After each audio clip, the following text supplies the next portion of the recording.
lang because this plan is one pa man. Rough pa man din siya ang plano, but mo din siya ang mga i-isikuan. Tanaw dito kita po sa development. So things you need to consider prior to have expansive looting. So of course, no, the zoning ordinance, which is currently trabaho pa man, environmental consideration and external factors, no. So ato na i-consider na. So I will explain ang kadali ako.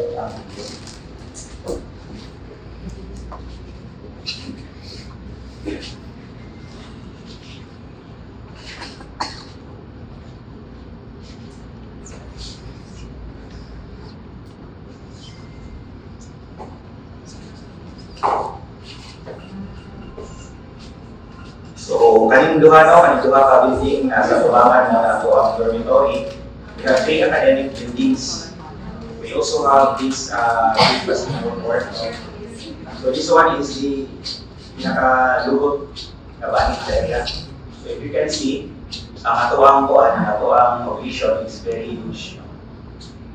So, sa ovation lang daan, attraction na tingalin natin, overmove siya, mag-overlook sila sa buhol.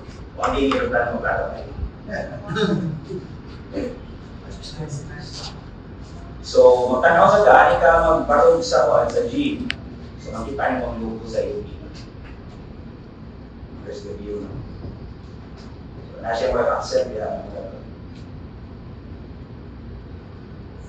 So, naka-solar farm na to maximize the use of the natural power.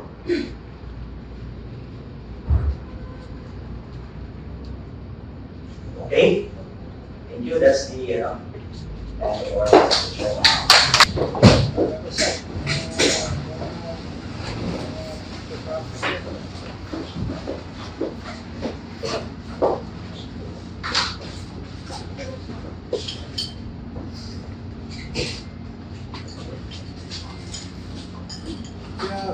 biggest inflation in the system.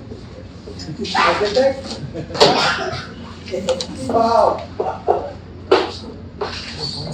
Okay. Architect.